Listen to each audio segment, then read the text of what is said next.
acabou. Comércios fecharam, lojas e empresas diminuíram as suas vendas. Indústrias tiveram redução na produção, com isso veio o desemprego, a diminuição da jornada de trabalho. Outras famílias são vítimas da Covid. Muitos precisam da nossa ajuda. Em nossa fundação, somos voluntários. Nossa meta, ajudar na diminuição da fome de pelo menos 100 famílias. Venha conosco, vamos participar desta campanha para oferecer cestas básicas, alimentos. Vamos fazer juntos.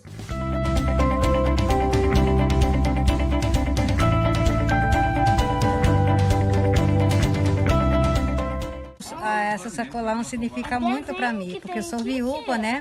E tem vezes eu tô com minha filha aqui, como ela tem 4 filhas, a vida de lavagem de roupa, né?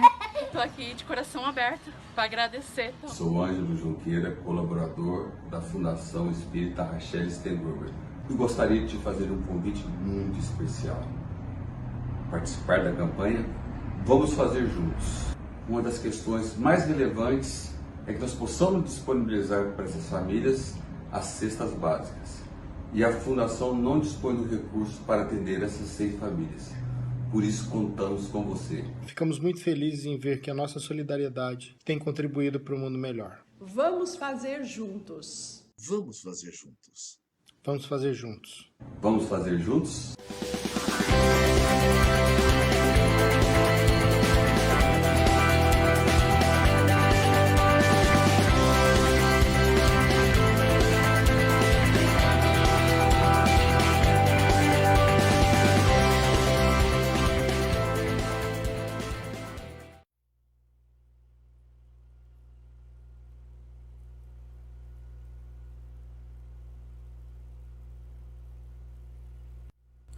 Olá a todos, é com muita alegria que iniciamos mais um momento nosso de palestra, estando juntos.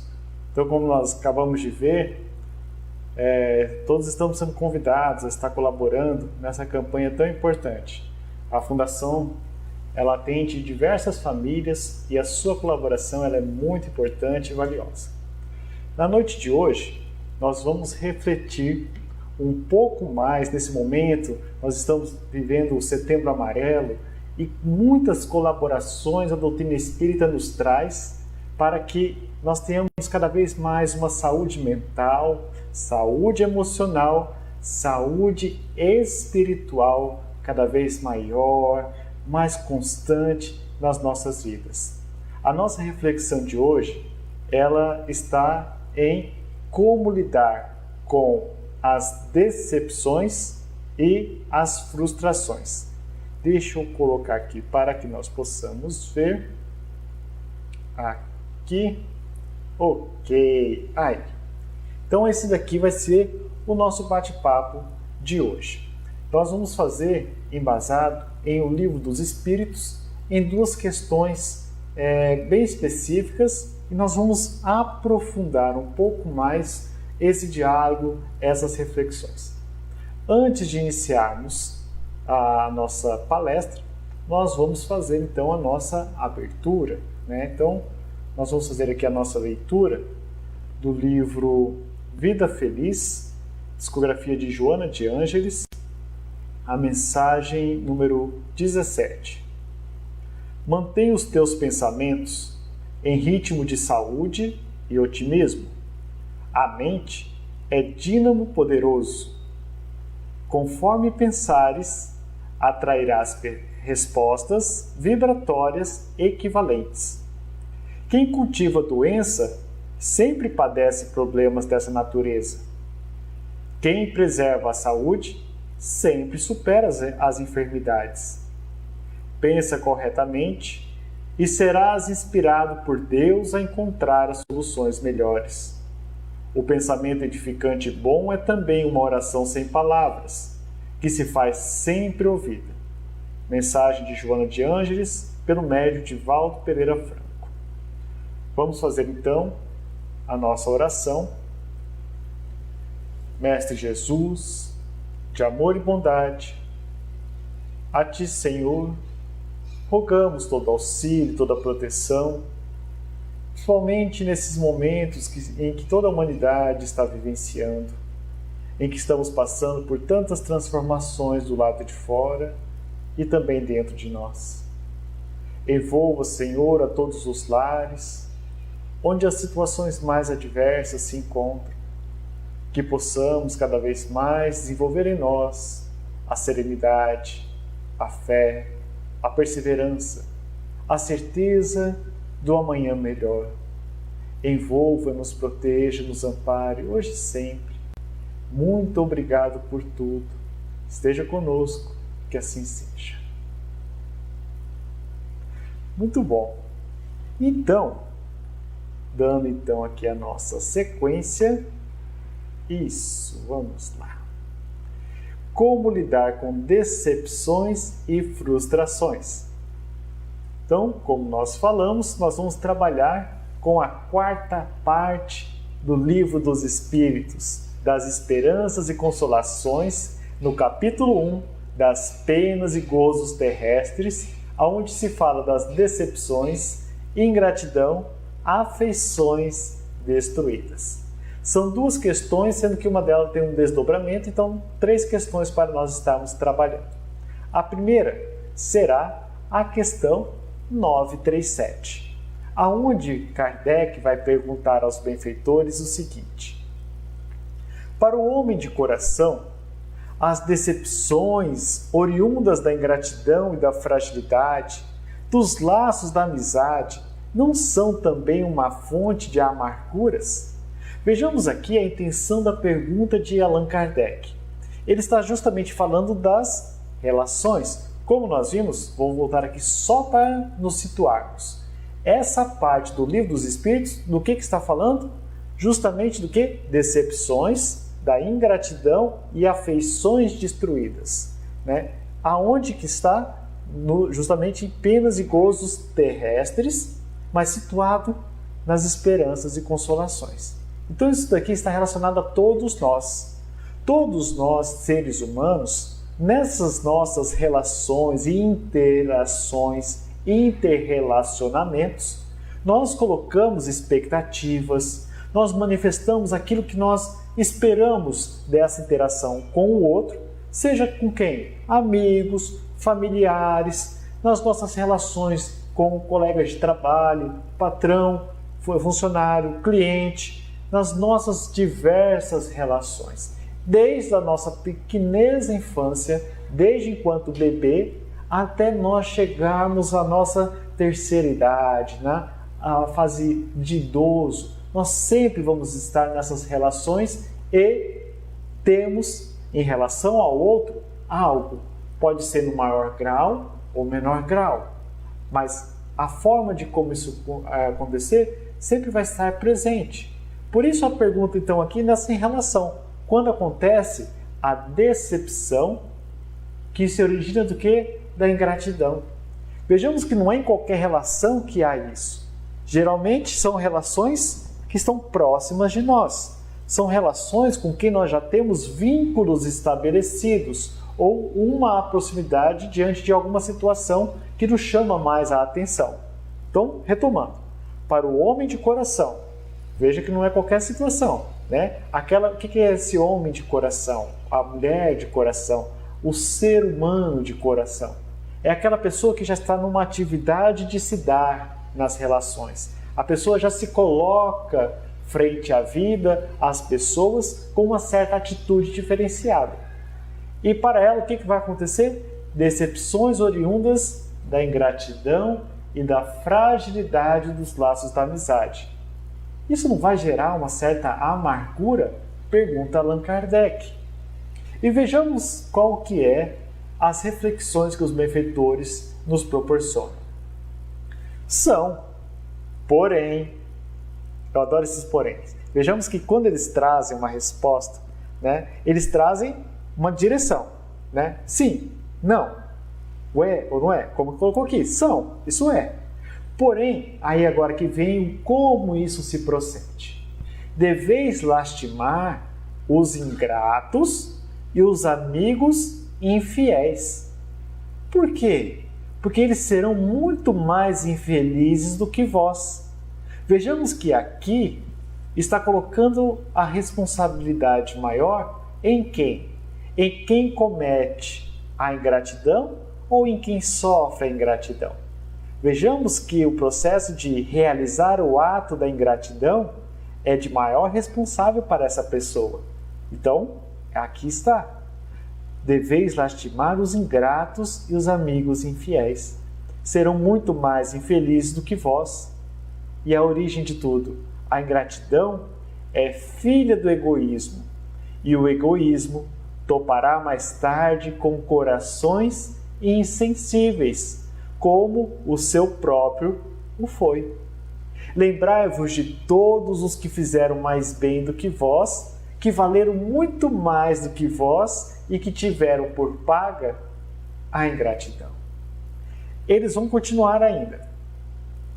Lembrai-vos de que o próprio Jesus foi, quando no mundo, injuriado e menosprezado, tratado de velhaco e impostor. E não vos admireis de que o mesmo vos suceda. Seja o bem que houverdes feito a vossa recompensa. Recompensa onde? Aqui, no plano físico, na terra. E não atenteis no que dizem os que receberam os vossos benefícios. A ingratidão é uma prova para a vossa perseverança na prática do bem. Ser-vos-á levado em conta, e o que vos forem ingratos serão tanto mais punidos quanto maior lhes tenha sido a ingratidão. Vejamos que são muitos elementos que os benfeitores vão trazer naquele começo de são. São o quê? Justamente fonte de amargura. Então, todo ato de ingratidão, ele está calcado aonde? No egoísmo. O egoísmo, os próprios benfeitores vão trazer em outras diversas questões, que ela é o grande mal, a grande chaga de todos nós humanos. É através da ingratidão que nós vamos experimentando, melhor, é através do egoísmo que nós vamos manifestando essa desconexão de nós mesmos, da nossa essência amorosa. Porque o que é o egoísmo? É quando eu me fecho em mim mesmo, me esquecendo de quem eu sou, focado naquilo que eu estou tendo, ou do que eu estou sentindo, ou do que eu estou passando. Eu não me enxergo o todo, a perspectiva maior. E isso geralmente é onde acontece, se não naquelas relações mais próximas. Então vejamos que quantas vezes nós nos colocamos de uma forma a auxiliar o outro, pessoas que nos são muito queridas, muito gratas ao nosso coração, e dessa inter-relação acaba surgindo a ingratidão. Justamente porque ainda falta à pessoa, digamos que esse software, ainda falta esse recurso de como perceber essa forma maior de se operarem as situações da vida.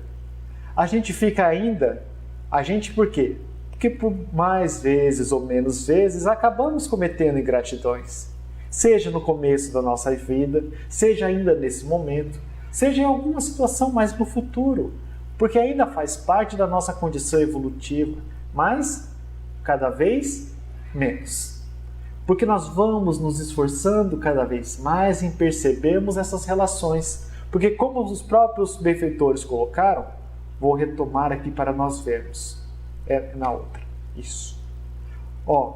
A ingratidão, todos nós vamos passar por elas. Na anterior, desculpa. Aqui. Lembrai-vos de todos os que fizeram mais bem do que vós, que valeram muito mais do que vós e que tiveram por paga a ingratidão. Ingratidão de quem? Às vezes de nós com essas pessoas. Vamos pensar nas nossas relações com aqueles que foram responsáveis por nós chegarmos aonde nós chegamos. Os nossos genitores, os nossos professores. Essa relação com os professores hoje em dia está sendo muito forte isso acontecendo. a essas figuras de autoridades na nossa vida, pai, mãe, avós, tios, essas pessoas que abrem mão de muitas questões de si mesma em favor de nós. E que nós, naquela determinada situação, numa infantilidade que ainda nos encontramos, de uma imaturidade, não percebemos aquele esforço e retrucamos de uma forma ingrata. Mas eu não pedi isso, eu não queria, você fez isso porque quis. São falas como essa, aonde eu me desloco de uma forma negativa da situação, tentando colocar o outro como sendo o responsável. E eu não me percebo como, para que essa situação que aconteceu serviu para mim? Qual que foi o sentido de tudo isso nesse momento da minha vida? O quanto isso me auxiliou aonde eu estou hoje? E isso não tem julgamento de bom ou mal. Há uma análise dos fatos, na intenção de me proporcionar a um crescimento interior. Porque como eles vão colocar aqui, o bem, ele é maior. Seja o bem que houver desfeito, a vossa recompensa na terra, e não atenteis no que dizem os que receberam os vossos benefícios. Façamos o bem. Por quê? Porque é o certo, porque é o que realmente é, porque é o que flui, é o que caminha. Mas Allan Kardec, sendo Allan Kardec essa alma venerável, ele vai aprofundar um pouco mais essas indagações. Na 938, ele vai então fazer a seguinte reflexão: as decepções oriundas da ingratidão não serão de molde a endurecer o coração e a fechá-lo à sensibilidade? Olha só que interessante. Quantas vezes nós também, por estarmos tão dedicados a essa causa maior, essa oportunidade então de ofertarmos algo a mais, e aí nós nos pegamos. Fulano foi ingrato. Quer saber? Nunca mais eu faço mais nada de bom para ninguém. É nesse sentido que Allan Kardec pergunta: será que tantas adversidades não vão também nos levar a fecharmos os nossos corações? E aí, os benfeitores da humanidade também vão nos auxiliar. Seria um erro, porquanto o homem de coração, vejamos que aqui está focando na virtude, o homem de coração real, como dizes, se sente sempre feliz pelo bem que faz.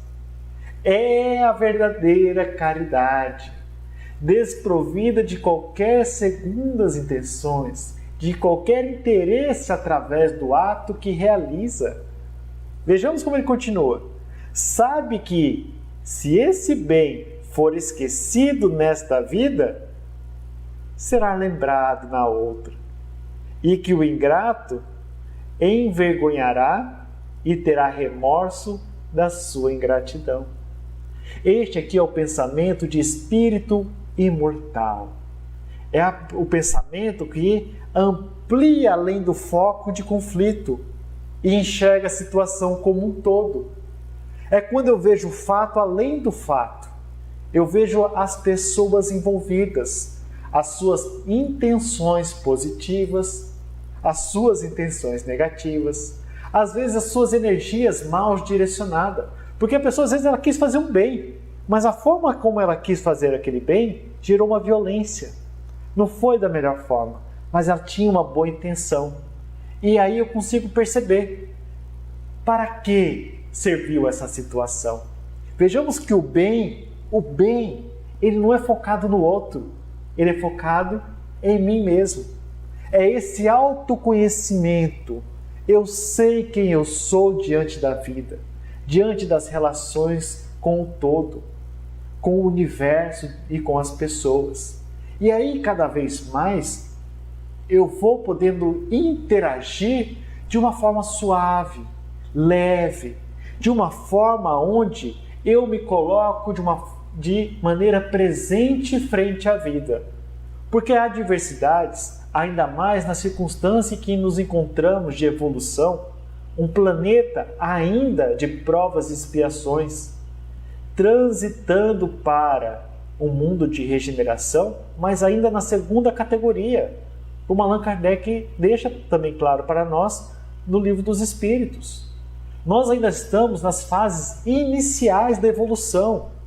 É ainda da nossa natureza fazermos muito mais o mal do que o bem. Mas nós já estamos caminhando cada vez mais para fazermos cada vez mais o bem. Mas nessas interações, nós podemos ter situações que machucam.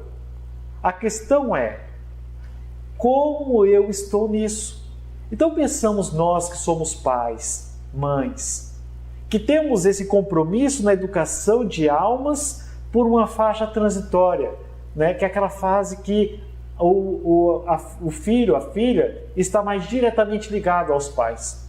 Eu tenho um compromisso, eu tenho um dever de dar um direcionamento saudável a esta alma.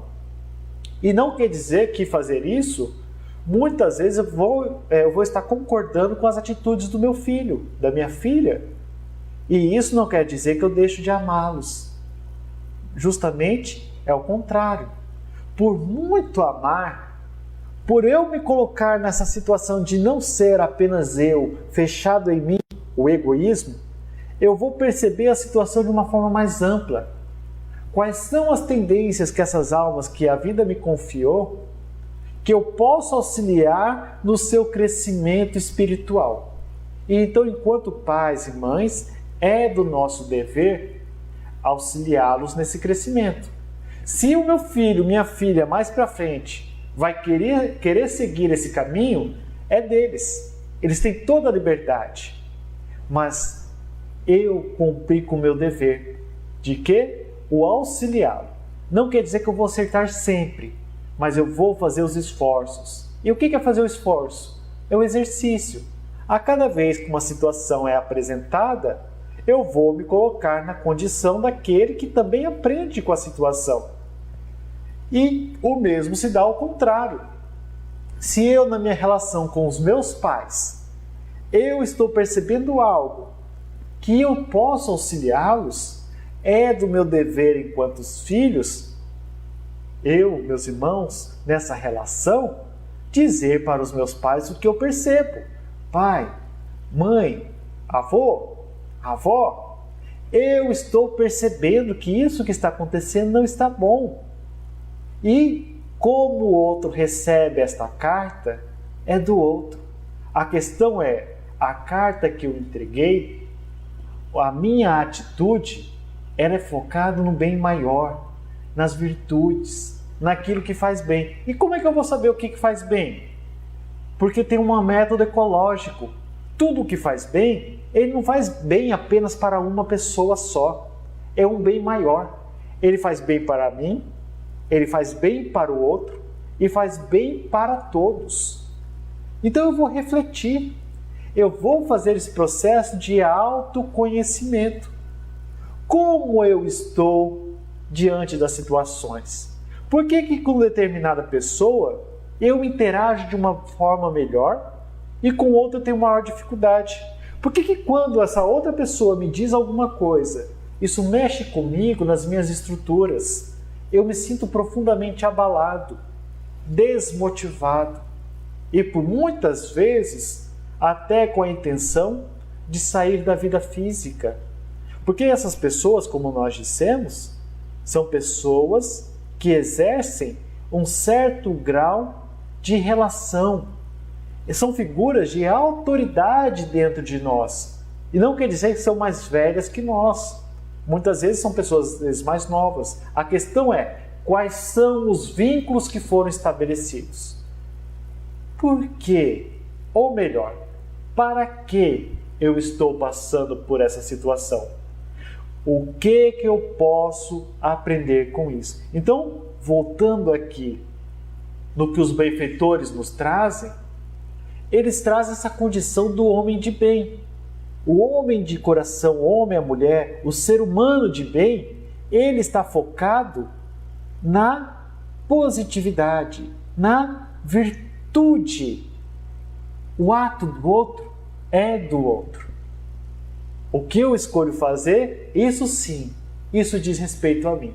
E eu sempre posso escolher o caminho da verdade, o caminho do bem. Não quer dizer que é fácil, mas que é possível começarmos cada vez mais a ampliarmos a nossa relação de como fazemos isso. Avançando um pouco mais, Kardec então traz a 938A para concluir esse raciocínio, perguntando: mas tal raciocínio não impede que se lhe ulcere o coração?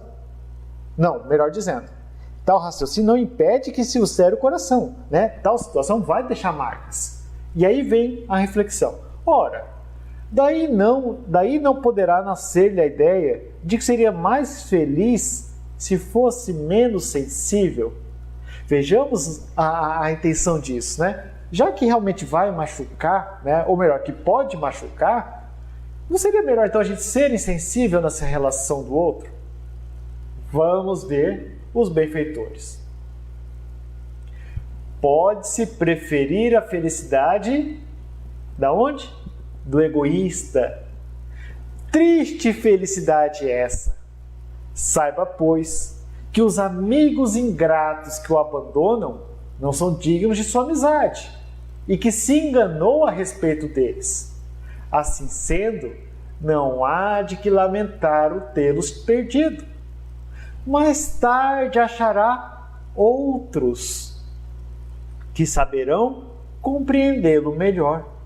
Lastimai os que usam para convosco de um procedimento que não tenhais merecido. Pois bem, triste se lhes apresentará o reverso da medalha. Não vos aflijais, porém, com isso. Será o meio de vos colocardes acima deles. E aqui vamos refletir a partir desse final. O que é se colocar acima deles? É uma situação de prepotência? Ah, eu sou melhor que os meus amigos? Eu faço muito bem? Oh, que caridoso eu sou? Não. O colocar-se acima deles é uma questão dessa categoria nossa frente às virtudes da vida. Não é aquele que se exalta, porque como diz a passagem do Evangelho, aquele que se exalta será rebaixado. É justamente aquele que se percebe. Colocar-se acima deles é o quê? Acima dessa situação de mesquinhez, acima daquela situação fechada, como dizemos. Igual a águia. A águia, quando ela vai no alto, ela enxerga todo o território à sua frente. Ela não está fechada naquele ponto. A evolução espiritual é isso. Nós saímos daquela situação tão presa, tão retida, e conseguimos enxergar novas formas de lidar com aquela situação. As amizades se dão da mesma maneira. Vamos retomar aqui a mensagem que nós lemos na abertura, quando Joana de Ângelo nos fala da nossa força do pensamento. O nosso pensamento é dínamo, muito poderoso. E através desse dínamo, nós atraímos as relações que nós queremos.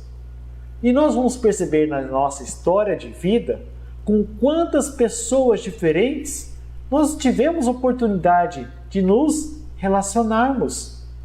Pessoas que hoje eu relaciono, provavelmente lá atrás eu nunca imaginaria que eu estava tendo esse tipo de relação com essas pessoas. O mesmo acontece ao contrário. Por que isso?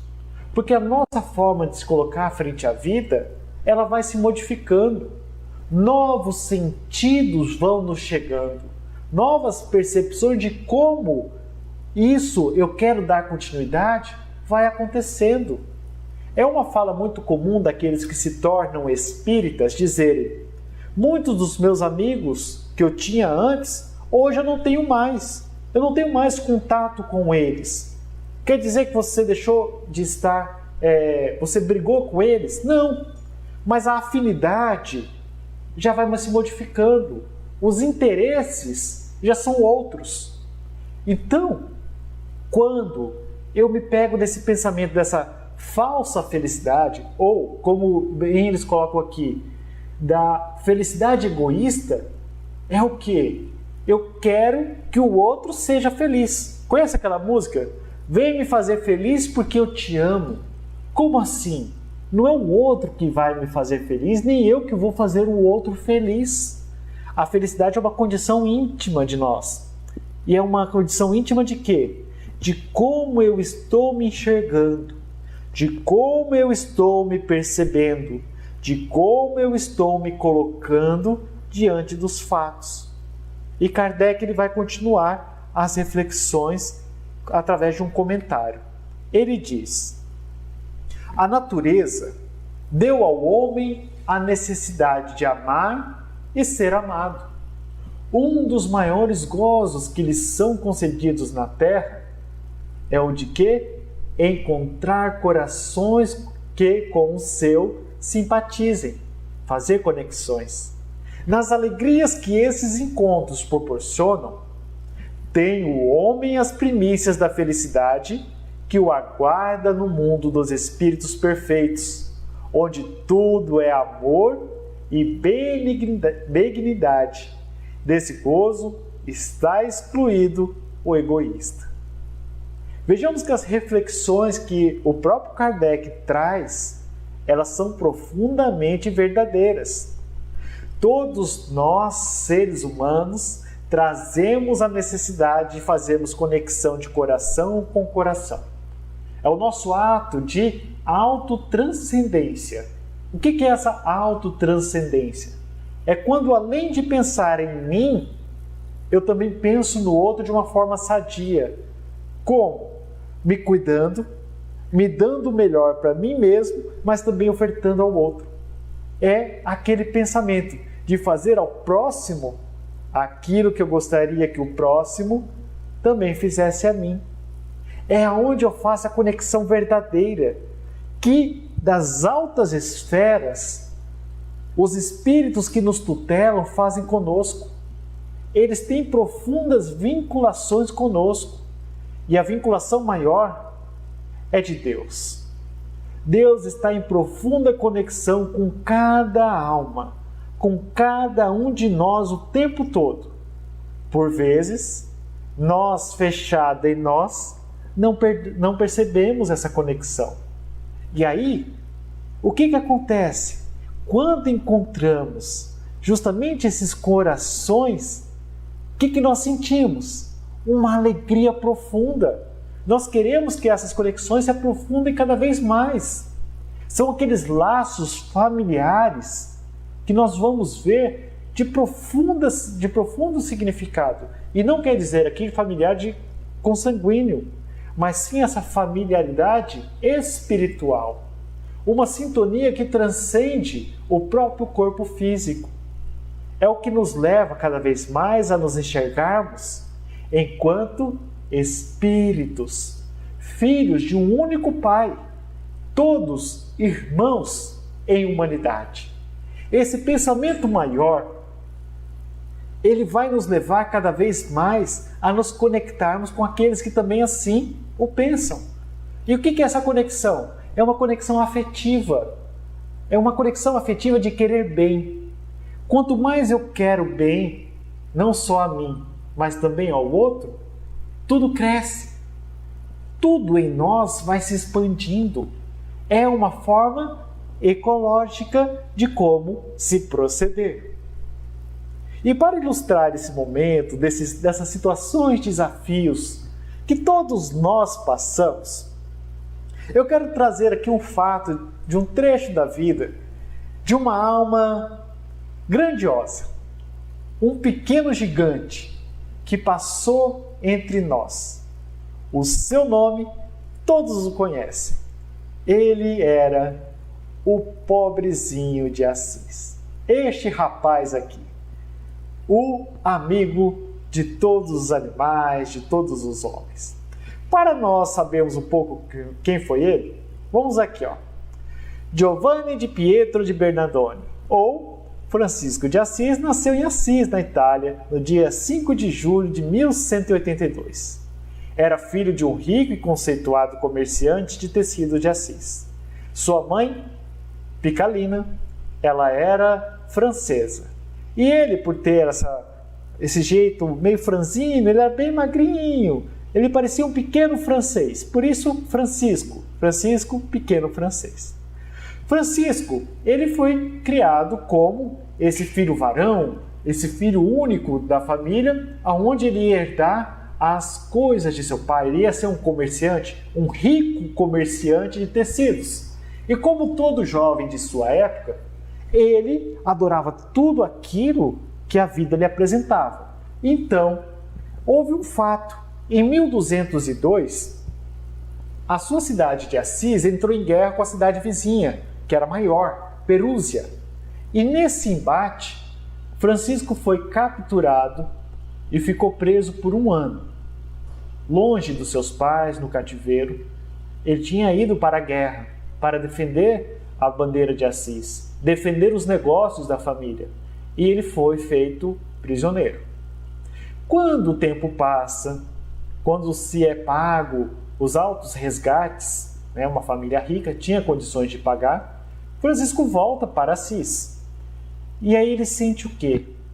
Um vazio muito profundo. Ele se questiona do porquê daquilo. Por que aquela miséria tão grande que ele via nos funcionários de seus pais, nas ruas, aquele ato de ser cavaleiro, o que significava isso? O que a vida podia lhe oferecer? Ele queria algo mais. E nessa busca, ele, como da sua criação, ele continuou ainda se entregando aos vários prazeres da sociedade. Ia para as tabernas com os amigos, saía para farrear, voltava a altas horas, só no dia seguinte, e profundamente em desconexão de si mesmo. E até é montado nesse tempo uma nova cruzada. E ele se prontifica até a ir para esta guerra. Mas algo acontece. Em 1206, ele passando pelas ruínas de uma antiga capelinha, capela de São Damião, ele ouve, durante uma prece, a seguinte fala: Francisco, vá e restaure a minha casa. Francisco ouve aquilo e ele tem um ímpeto. Eu vou então reerguer a casa de meu pai. O que ele faz? Ele reconstrói a igrejinha de São Damião. Ele pega os tecidos do pai, começa a vender, usa o dinheiro para comprar material e ele vai nisso. O pai, quando percebe o que está acontecendo, que ele está gastando o seu dinheiro para construir uma igrejinha, o pai então lhe repreende e fala: meu filho, você está louco, meu filho? Gastando meu dinheiro para reconstruir uma igreja que não tem importância, não tem nenhum valor. Para quê, meu filho? E trancafia ele no calabouço de sua casa. Ele passa um tempo ali.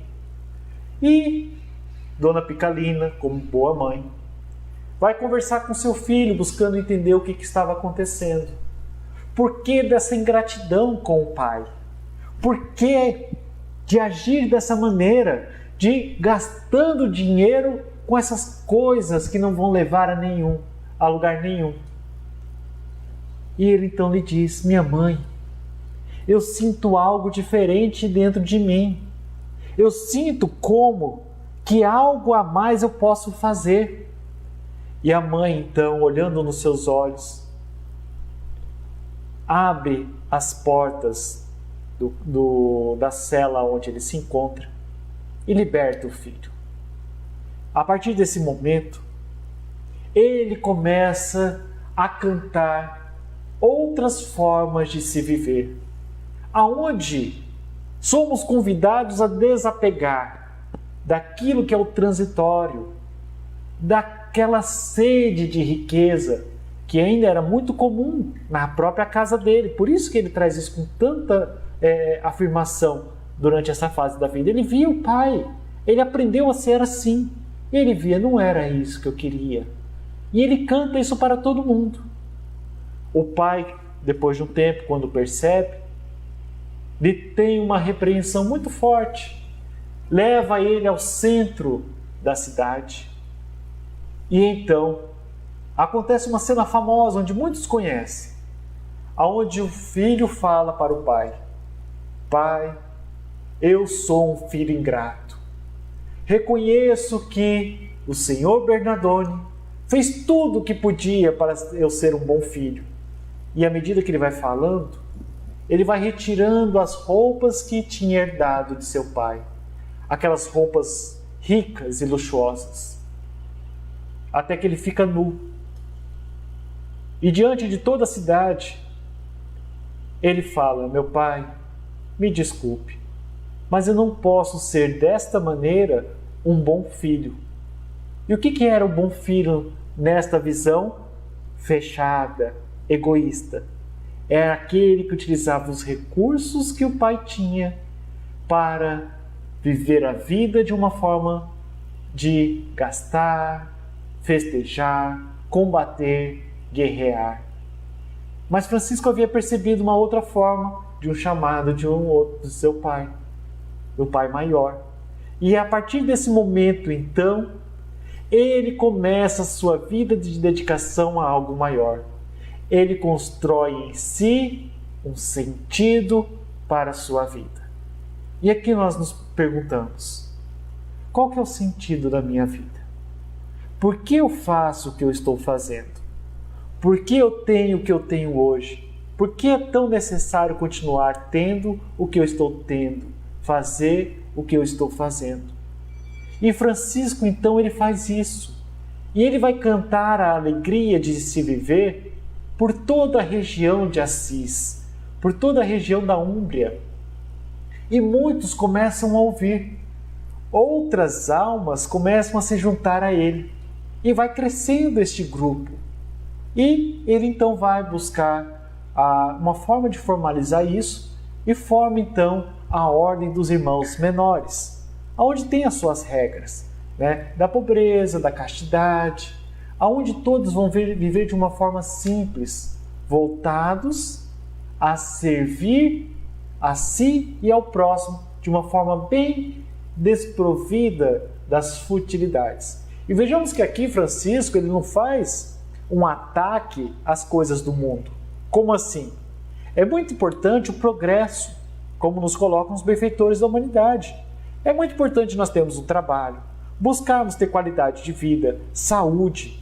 Vejamos que o dinheiro proporciona para nós toda uma situação de vida bem favorável, de uma boa manutenção.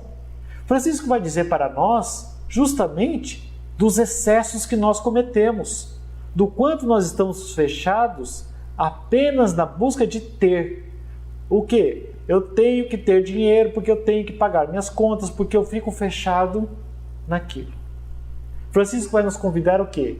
Apesar de ter que trabalhar, ter que pagar as minhas contas, eu posso olhar para quem está à minha volta e fazer a minha parte. E o que aconteceu? Foi crescendo a ordem, as situações foram se dando, de tal forma que, em 1217, ele havia chegado em Jerusalém. Um pouquinho antes, questão de 1 ano e meio antes, ele havia dividido os irmãos, né, para cada um ir a um canto da terra, falar sobre o Evangelho, dessa forma franciscana de ver a vida.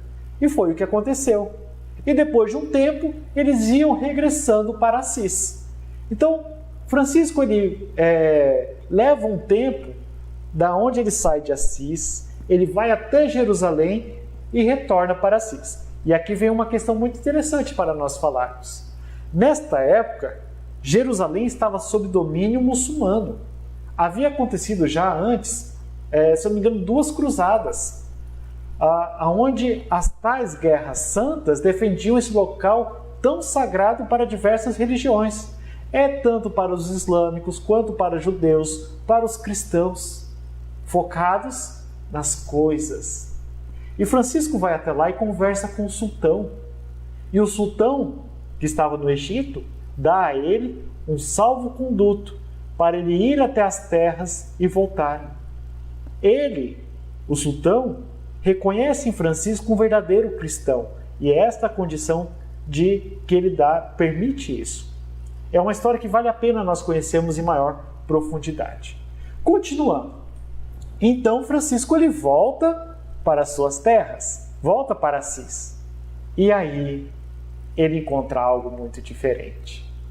Aquela proposta da simplicidade, de viver de uma forma desprovida dos bens materiais, já começa a acontecer diferente.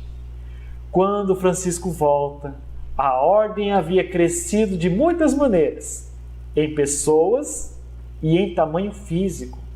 Adquiriram-se novas formas de viver. Começou-se a construção de grandes locais de abrigar os franciscanos.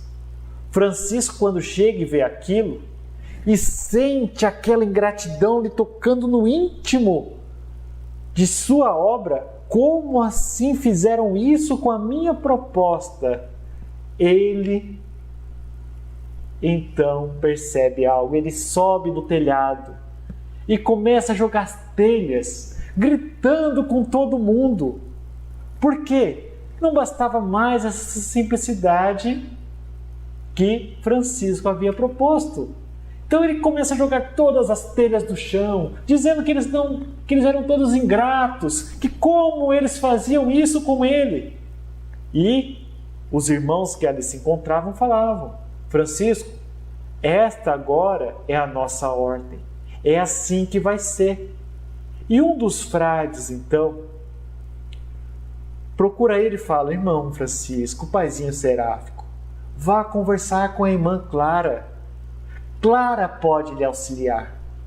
E eles têm um diálogo fabuloso, um diálogo que muito nos ajuda a compreender o que está acontecendo aqui agora. Todas as vezes que nos propomos a abrirmos mão de uma situação, façamos essa reflexão aqui. Clara, então, nesse diálogo, acolhe Francisco. E Francisco vai dizer a ela: ah, Clara, a ordem, eu não sei o que fazer. E esta alma, sabendo quem ele é, quem ela é, e diante de todas as situações aonde se pode chegar, olha o que é que ela fala: não te preocupe, irmão Francisco, com a ordem. Tu ainda tens a ordem. E se é assim, tu não és pobre. Ainda tens a tua ordem. Não és pobre, pois a pobreza absoluta é não ter nada, é não se preocupar com nada, é somente buscar a Deus. Deus tu, Deus ser. O que ela quis dizer com isso? É uma vida largada? Não. É uma vida que aquilo que é transitório, transitório sempre será. A ingratidão, ela é transitória. Foca em você. Foca no Deus que habita dentro de ti e que se expande para o universo. E conta-se que nesse momento, Francisco, então, ele sai tão alegre, tão feliz, que dali ele passa a ter o seu momento de maior produtividade na sua vida. Ele não mais passa a estar lá no convívio com os irmãos, que ele havia sido rejeitado. E ele vai viver numa pequena choupana na companhia do irmão Leão. E ele passa a acolher a todos aqueles com quem ele convive de uma forma ainda mais intensa. Ele faz conversações, consola os corações, não só dos seres humanos, mas também dos animais. Esse diálogo profundo de alma com outra alma, do ser que sabe quem ele é, de como ele pode agir. Assim, então, caminhando para o nosso encerramento, gostaríamos de convidá-los a refletir num trecho da fala do homem de bem, onde Allan Kardec ele traz isso para nós no Evangelho segundo o Espiritismo. Coloca-se assim: o verdadeiro homem de bem é o que cumpre a lei de justiça, de amor e de caridade na sua maior pureza. Ele interroga a consciência sobre os seus próprios atos e a si mesmo perguntará se violou essa lei, se não praticou mal, se fez tudo bem que podia, se desprezou voluntariamente alguma ocasião de ser útil, se ninguém tem qualquer queixa dele. Enfim, se ele fez a outrem tudo o que desejara que lhe fizesse.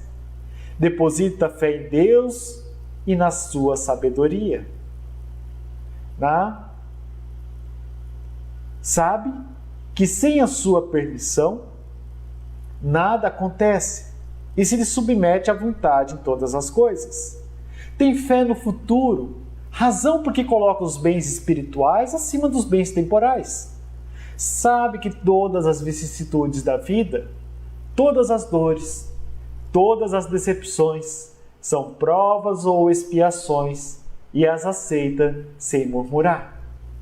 Não ficam assim enumeradas todas as qualidades que distinguem o homem de bem, mas aquele que se esforce por possuir as que acabamos de mencionar no caminho que se acha que todas as demais conduz.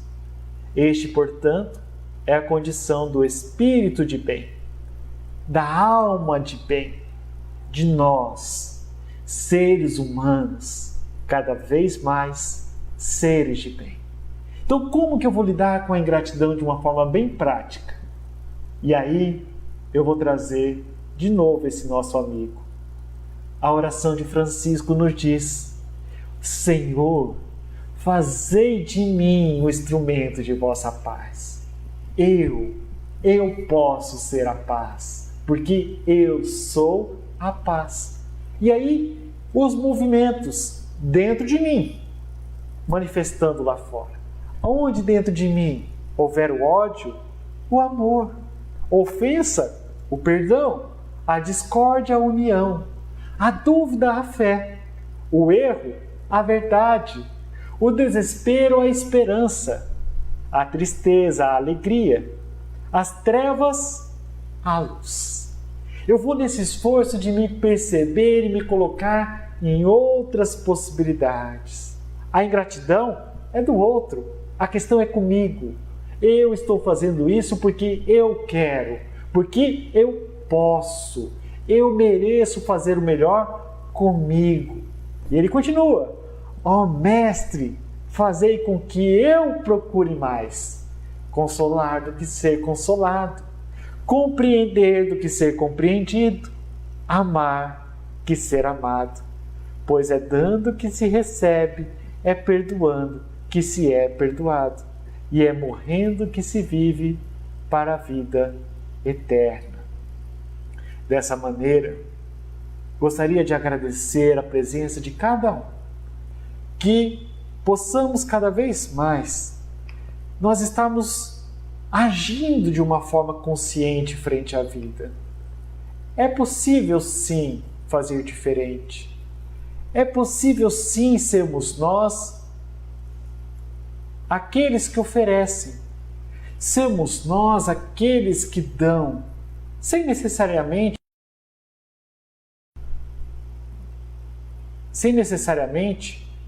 ficar esperando do outro uma atitude diferente, porque ainda é do outro agir como ele age. É o outro que decide como ele vai querer estar, e nós só podemos respeitar. Dessa maneira, vamos então para a nossa prece.